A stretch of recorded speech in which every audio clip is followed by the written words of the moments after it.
Assalamualaikum warahmatullahi wabarakatuh. Alhamdulillah nahmaduhu wa nasta'inuhu wa nastaghfiruh wa na'udzu billahi min shururi anfusina wa min sayyiati a'malina. Man yahdihillahu fala mudilla lahu wa man yudlil fala hadiya lahu. Asyhadu an la ilaha illallah wa asyhadu anna Muhammadan abduhu wa rasuluh. Yang sama-sama kita hormati Bapak Kepala Sekolah SMP Negeri 29 Banjarmasin, yang sama-sama kita hormati rekan-rekan Bapak dan guru-guru, dan mohon maaf tidak bisa saya sebutkan namanya satu persatu, mudah-mudahan tidak mengurangi rasa hormat saya pada Bapak dan Ibu sekalian yang ada di ruang ini. Bapak dan Ibu yang belum hormati, pada hari ini kita akan sama-sama mendengarkan beberapa informasi atau sekaligus presentasi dari Bapak Kepala Sekolah sebagai perwujudan atau manifestasi daripada realisasi pengelolaan kinerja kepala sekolah di satuan pendidikan untuk semester yang kedua, penilaian yang kedua dari bulan Juli sampai dengan Desember. Di satuan pendidikan kita mempunyai yang namanya SYDCC.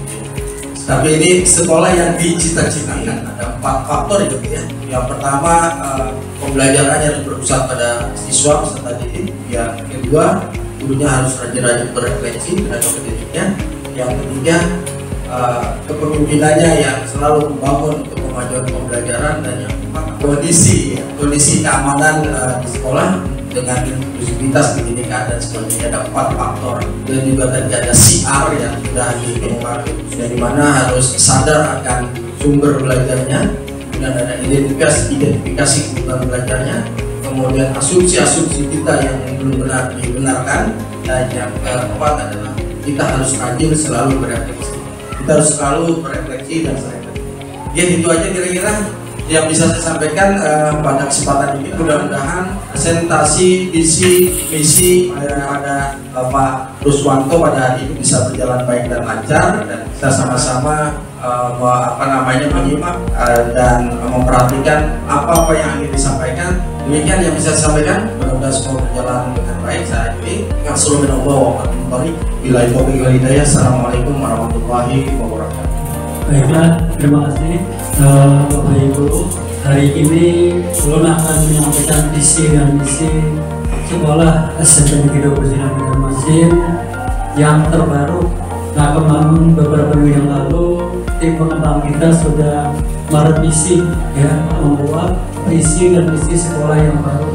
Nah, jadi kesempatan hari ini ulun akan mempresentasikan visi dan misi sekolah di hadapan Bapak Pengawas dan juga Bapak Ibu sekalian, supaya tahu visi misi yang baru sekolah kita bagaimana. Kita mulai visi ya. Visi SMP Negeri 29 Banjarmasin menciptakan lulusan yang berimpact, sehat, ramah, bersahabat, dan peduli terhadap lingkungan. Nah, kira-kira apa yang berubah Bapak Ibu dari visi yang lalu?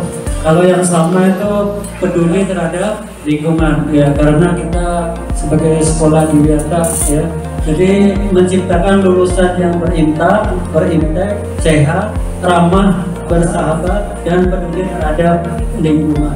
Kemudian setelah visi, kita berikutnya adalah misi. Misi sekolah kita yang pertama yaitu menyediakan pendidikan berkualitas yang mengintegrasikan pengetahuan akademik, keterampilan hidup, dan pembentukan karakter untuk menghasilkan siswa yang kompeten dan berintegritas. Ya, kita lanjutkan misi yang kedua, mengembangkan potensi setiap siswa secara optimal dengan memberikan perhatian khusus kepada kebutuhan belajar individu, sehingga semua siswa dapat berkembang sesuai dengan kemampuan dan minatnya. Ya, jadi kita harus bisa menilai secara akademik ya peserta didik kita, bagaimana kelebihan apalagi di sekolah kita ini muridnya tidak terlalu banyak ya, kita anggap sedang aja, jadi lebih mudah memantau anak-anak kita per individu ya. Ini si A kelebihannya di IPA misalkan, si B kelebihannya di IPS, kemudian si C, jadi kelebihannya di matematika dan lain-lain. Lanjut yang ketiga, meningkatkan kualitas guru dan tenaga pendidik melalui pelatihan, pengembangan profesional, dan penggunaan metode pembelajaran yang inovatif dan berbasis teknologi. Nah, ini kita diharapkan sebagai profesi pendidik ya harus selalu meningkatkan profesional kita dengan melalui pelatihan-pelatihan, kemudian bagaimana metode pembelajarannya juga harus jangan terlalu monoton ya, harus berubah-ubah. Yang jelas jangan satu arah Bapak Ibu lah, metode pembelajaran itu harus paling ada dua arah, sehingga antara kita sebagai guru dengan anak terjadi komunikasi dua arah, sehingga pembelajaran akan berjalan dengan aktif. Kemudian inovatif ya, berbasis teknologi. Jadi kita sebagai hidup di zaman sekarang ya harus melek teknologi, jangan sampai kita buta teknologi. Jadi terutama untuk guru-guru yang senior ya, mudah-mudahan bisa selalu mengupdate ya teknologi apa yang terbaru, sehingga untuk menunjang pembelajaran kita di kelas. Jangan sampai teknologi yang baru kita ketinggalan. Kadang-kadang kita kalah lawan anak sudah bisa terlebih dahulu, kita hanya tahu. Yang keempat, membentuk karakter siswa melalui pendidikan nilai-nilai moral, sosial, dan etika yang mengedepankan sikap saling menghargai, kerjasama, serta tanggung jawab terhadap diri sendiri, sesama, dan lingkungan. Nah, ini kita berusaha membentuk karakter siswa, di mana dengan adanya karakter siswa ini peserta didik akan mempunyai rasa tanggung jawab ya sebagai peserta didik, sehingga mereka tidak melakukan hal-hal yang negatif yang bertentangan dengan tata tertib sekolah. Kita mengharapkan pada anak-anak mempunyai karakter yang positif ya, bisa mengembangkan ilmu pengetahuannya di sekolah, sehingga mereka bisa belajar selalu meningkat ya. Jadi tidak hanya bidang akademik, juga di bidang non akademik melalui kegiatan ekstrakurikuler. Yang kelima, misi yang kelima ya, mewujudkan lingkungan belajar yang ramah anak, di mana setiap siswa merasa aman, dihargai, dan didorong untuk berkembang secara maksimal, baik secara akademik maupun sosial. Nah, ini sesuai dengan sekolah kita sebagai sekolah ramah anak. Yang keenam, mengembangkan kemampuan berpikir kritis dan problem solving melalui tantangan, proyek, dan pembelajaran berbasis masalah yang mengajak siswa untuk menemukan solusi kreatif atas persoalan dunia nyata. Nah, ini mengharapkan kepada peserta didik untuk berpikir kritis. Anak-anak belajar dengan tekun, bisa memecahkan masalah yang ada di dalam diri sendiri maupun di kelompok kelasnya. Yang ketujuh, memberikan ruang ekspresi diri bagi siswa melalui berbagai kegiatan seni, desain, teknologi, dan kewirausahaan, sehingga mereka dapat mengekspresikan ide dan bakatnya dengan percaya diri. Nah, ini berkaitan dengan P5 Bapak Ibu, ini proyek penguatan profil pelajar Pancasila. Ini sangat positif untuk mengembangkan bakat anak-anak, baik itu di bidang kewirausahaan, di bidang kepemimpinan, dan lain-lain, sehingga nanti anak-anak setelah lulus di SMP bisa menerapkan di sekolah yang lebih tinggi, baik di SMA maupun SMK, atau misalkan di masyarakat. Kita sudah melaksanakan beberapa P5 dengan tema macam-macam ya, dengan tema demokrasi ya, melalui pemilihan ketua OSIS, kemudian keberasaan dengan membuat makanan, apa itu keripik, apa itu wadah, sehingga mereka bisa memproses pembuatan makanan tersebut kemudian dijual, sehingga mereka bisa tahu modal berapa, keuntungan berapa. Mudah-mudahan mereka bisa menerapkan di keluarga maupun di masyarakat sekitar.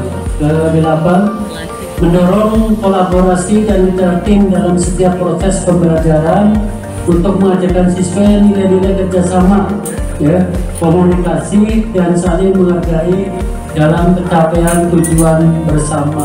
Jadi inti dari guru-guru merdeka ini adalah kita belajar kelompok, ya. Makanya ada heran, ya, itu di sekolah di mana-mana itu setiap kelas pasti kadang-kadang kursi meja berhamburan karena kadang-kadang dibuat kelompok sehingga harus ditarik ke sana kemari meja dan kursi dengan menggunakan kurikulum merdeka, ya, sehingga proses pembelajaran dilaksanakan dengan minimal 2 arah, ya, supaya terjadi komunikasi antara guru dan peserta didik. Yang ke-9, meningkatkan kebiasaan hidup sehat di kalangan siswa dengan menyediakan fasilitas yang mendukung pola hidup sehat. Nah, ini berkaitan dengan sekolah sehat, ya, di mana sekolah kita adalah satu-satunya sekolah di Kota Banjarmasin yang ditunjuk oleh Kemendikbud, ya, mewakili Kota Banjarmasin, ya, sebagai sekolah sehat. Jadi untuk tingkat SMP kita satu-satunya SMP yang ditunjuk menjadi sekolah sehat mewakili Kota Banjarmasin. Nah, di sini masalah sehat, ya, berkaitan dengan kantin. Alhamdulillah kantin kita kemarin sudah dinilai oleh BPOM, ya. Artinya makanan dan minuman di kantin kita termasuk sehat, ya, tidak mengandung bahan-bahan kimia.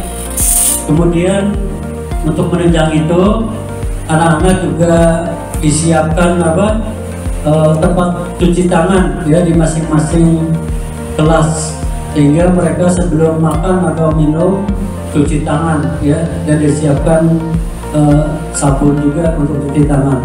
Nah, ini hal-hal yang berkaitan dengan sekolah sehat. Kemudian masalah pembuangan sampah, kita juga menerapkan pembuangan sampah dengan sistem pilah, ya, mana yang sampah organik, mana sampah yang non organik. Kemudian sampah kita juga berjalan, ya, dengan menentukan beberapa hari, setiap minggu atau 2 minggu sekali diadakan penimbangan sampah. Nah, sampah ini mempunyai nilai ekonomi, ya, bisa menghasilkan uang. Lanjut, yang ke-10, menerapkan pendidikan tentang peduli lingkungan hidup melalui program pengelolaan sampah, penghijauan, serta pengajaran tentang pentingnya menjaga ekosistem dan berkelanjutan sumber daya alam. Nah, ini tadi yang sudah Bapak singgung, masalah sekolah adiwiyata. Ini juga Bapak belum tekankan bahwa sekolah kita adalah satu-satunya sekolah adiwiyata mandiri di Kota Banjarmasin yang bisa memperpanjang atau mempertahankan sekolah adiwiyata mandiri untuk periode 2023 sampai 2028. Ada beberapa sekolah yang kemarin pengajuan perpanjangan malah jadi turun, sedangkan kita untuk tahun 2023 kemarin alhamdulillah dengan adanya tim adiwiyata yang solid sehingga bisa mempertahankan. Adiwiyata di sini memerlukan kerjasama, ya, kerjasama yang saling mendukung, karena adiwiyata ini ibaratnya tanpa imbalan. Kita betul-betul kerja dengan ikhlas, kemudian tanpa mengharapkan sesuatu. Ada beberapa hal yang dilakukan di sekolah kita masalah lingkungan ini, ya. Ini kalau misalkan hari lingkungan hidup sedunia kita mengadakan bersih-bersih di lingkungan sekolah kita maupun di luar sekolah kita, ya, di jalan, di depan, ya, seperti biasa kita lakukan dengan membawa karung, ya, mengambil sampah-sampah di jalan sepanjang jalan Alalak Utara. Kemudian kita juga melakukan beberapa penanaman penghijauan. Alhamdulillah ini sudah jalan 2 tahun lebih, ya, para 3 tahun itu sudah hijau, ya, pohon-pohon sudah tumbuh. Ini berkat kerjasama kita 11 tahun. 11, menjamin keamanan dan kualitas jajanan sekolah dengan menyediakan makanan yang bergizi, aman dan bebas dari bahan berbahaya, serta mengedukasi siswa mengenai pilihan makannya. Jadi ini misinya betul-betul menyangkut semuaan, ya. Ini berkaitan dengan kantin kita. Tadi sudah Bapak sampaikan bahwa kita beberapa minggu yang lalu sudah dicek, ya, jajanan sekolah, jajanan anak sekolah oleh BPOM. Biasanya kita kerjasama dengan Puskesmas Alalak Tengah.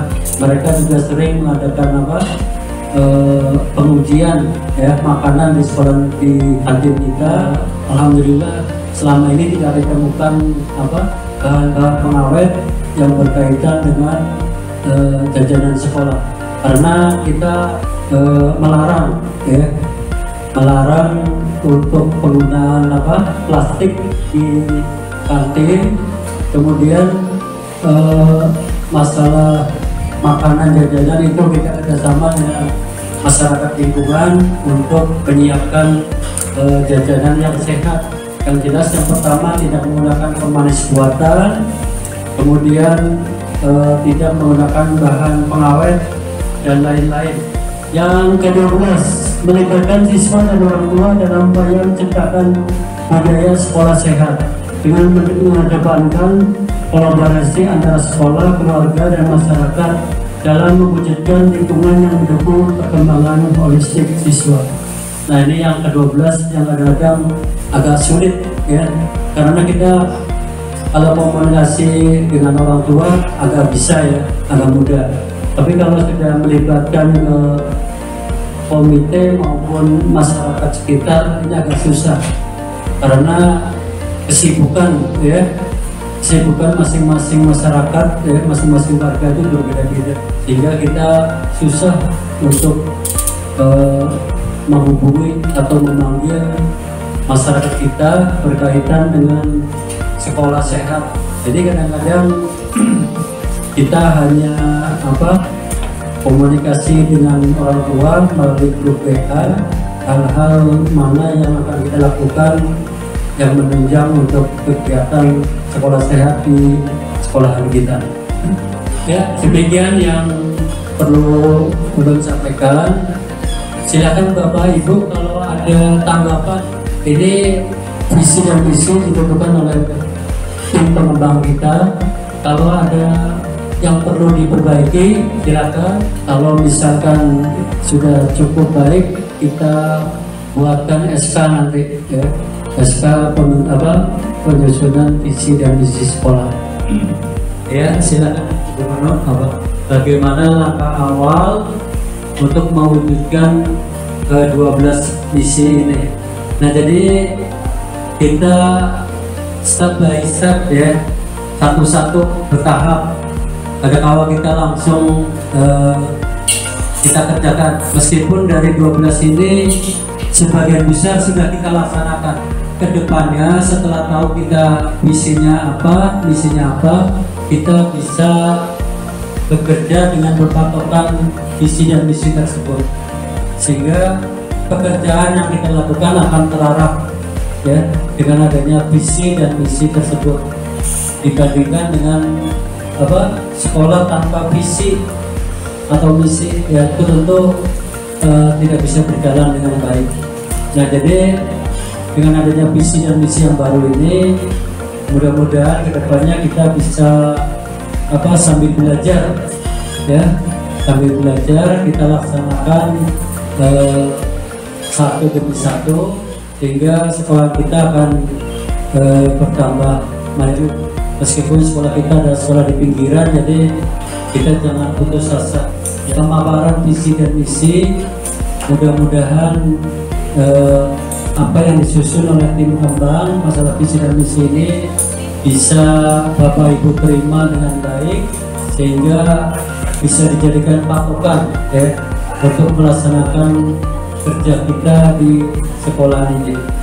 Demikian yang dapat Ulun sampaikan. Salah hilang mohon maaf. Ulun akhiri. Assalamualaikum warahmatullahi wabarakatuh.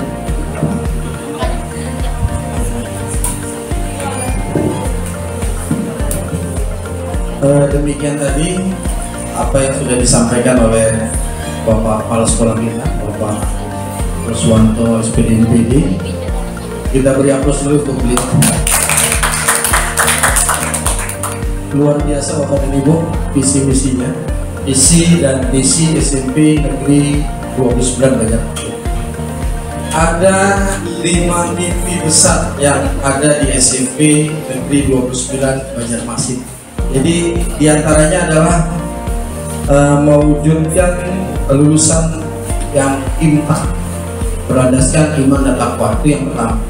Yang kedua, berlandaskan iptek, ilmu dan pengetahuan. Yang ketiga, sehat. Luar biasa ya, ketiga sehat. Mimpinya ini mewujudkan lulusan yang sehat. Sehat itu banyak Pak ya, sehat jasmani, sehat fisik, sehat mental, dan sehat-sehat yang lain ini umum, dan alhamdulillah sudah tergambar di sini. Kemudian juga bersahabat, lulusan yang bersahabat. Dan yang kelima itu adalah lulusan yang peduli. Luar biasa ini, 5 mimpi besar atau visi yang sedang dicanangkan di SMP Negeri 29 Banjarmasin. Mudah-mudahan mimpi-mimpi itu bisa terrealisasikan dengan nyata. Mudah-mudahan tentunya ini semua bisa direalisasikan jika kita semuanya bekerja sama. Semua bekerja sama. Pak Wanto sendiri tidak mungkin untuk menciptakan atau merealisasikan 5 mimpi besar ini tanpa dukungan bias. Jadi ini adalah tugas kita Bapak dan Ibu, bukan tugas sendirian dari Pak Wanto untuk mewujudkan hal.